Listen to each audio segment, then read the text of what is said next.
weather yesterday, so I had to take a little break. Been working hard, maximizing my opportunities, my capabilities. But we back, y'all. You know what I'm saying? Right where we left off. Me losing my trucking company, having my own authority, accomplishing my dreams, establishing what I set out to do, getting the equipment and everything, and losing it all. And it wasn't because I was lazy again, because I don't feel like anybody worked harder than me. I made one big mistake. As I reflect on everything, I made just one big mistake. And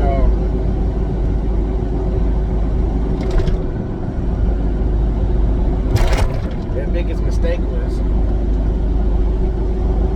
rolling out in a recession.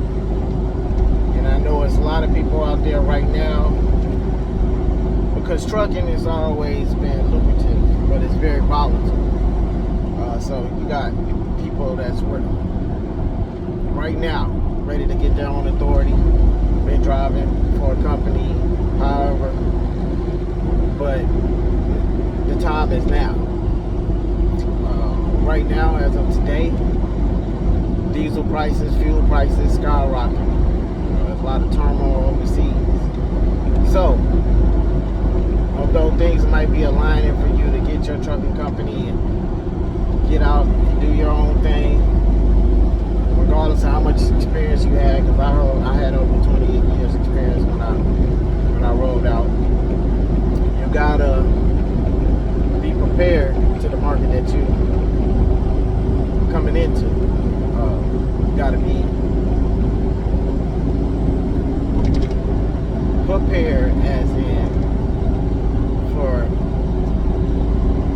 the fuel costs, the maintenance costs, and all that. And if you're not fully prepared starting out, you're going to be working in the red, and that is a recipe for disaster. That was my biggest mistake. I did everything right, and when I got out there, I worked extremely hard. I made good connections with brokers, other drivers, other carriers. I booked my own loads.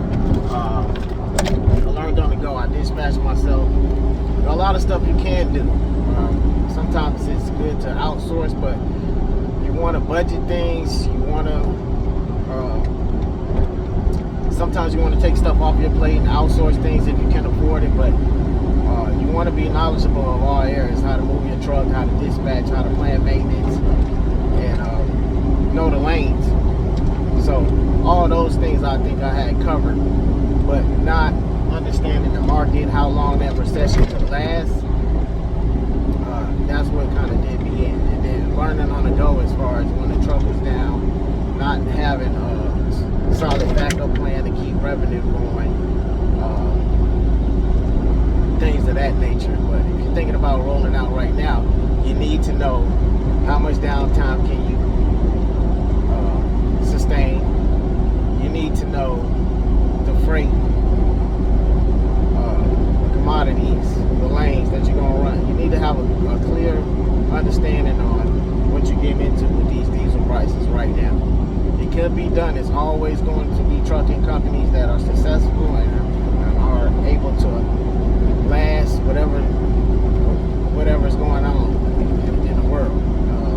You had a lot of some trucking companies survive the recession, just like you had many that failed and had to close the doors. So a lot of people chose to shut down in those times, and that was a smart decision, because if you didn't have the finances, things were uneasy, shutting it down, pausing your insurance, all that stuff was a smart decision. Get back out at a better time. And then some people that did that got back out, and now they're facing something else with these diesel prices, and the shop prices still haven't come down. So that was my biggest mistake. But I fine-tuned everything, and if I could do it all again, would I roll out in this market? I don't think I would. I think I would I think I would do a lot of things differently. My original business plan, how I scaled it, was not to own my own equipment. I was going to go the route of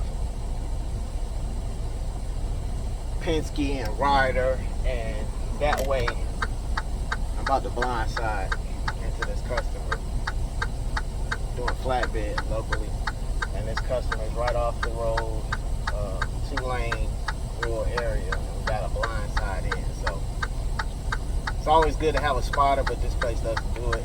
It's not that much traffic. You just gotta make yourself aware. The truck is in gear. You gotta have the confidence. I know you can do it. This multiple times. So we got that bend in there. And we can straighten it up and go right up in there. But like I said, I probably would go the route of renting or leasing, however you want to look at it, from Penske. That way I wouldn't have downtime with the maintenance. That would be covered. Roadside, things of that nature. The business side, for tax purposes, at the end of the year, you don't own the equipment. So I'm not a tax expert, but you can do your research and see how the benefit of you just leasing and renting the equipment versus owning the equipment. My main thing for that was, like I said, the downtime and always having a replacement truck so I can keep on rolling. That would be the first thing I would change if I had to roll out right now. And then making sure I had solid freight, solid lanes. The lanes I know pretty good, but making sure I can reestablish the freight with the brokers and everybody that I had. My system was pretty much successful. It's just in that recession, you can only make so much, and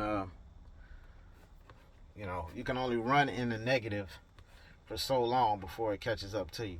Because as soon as you have some downtime, that's when it really starts to reflect where you're going.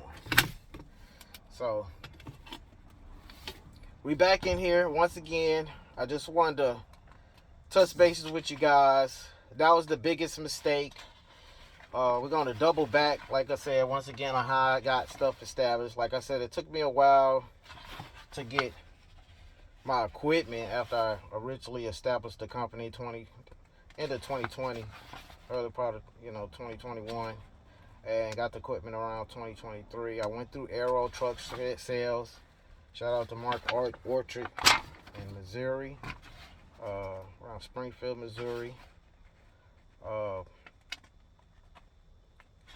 Got the truck within 2 months of being in my own truck.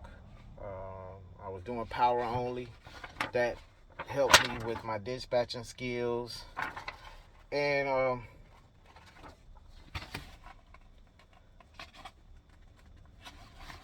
building relationships with brokers, asking questions all the time, knowing how to always negotiate no matter what. Even if the rate is good starting out, you always want to negotiate. You always want to know your costs to run your business, your rate per mile, and you always want to keep up with the diesel prices, where you're going. Those are the things that you definitely want to make sure you can do every day. That doesn't take up much of your time. You want to make sure you got that every day as you book your loads, as you plan out your week. But like I said, saved up cash, credit was good, and then I started to look for the best place to purchase a truck. One of the companies I was looking at, I think, is Lone Star. You're gonna have to correct me if I'm wrong. They got a good program where they want to see you have the money in the bank, and if you have the money in the bank, whether you have your own LLC or not, they can pretty much put you on the truck now. The maintenance and all that stuff, that's a whole nother deal. You might want to look into that, because having a good warranty and a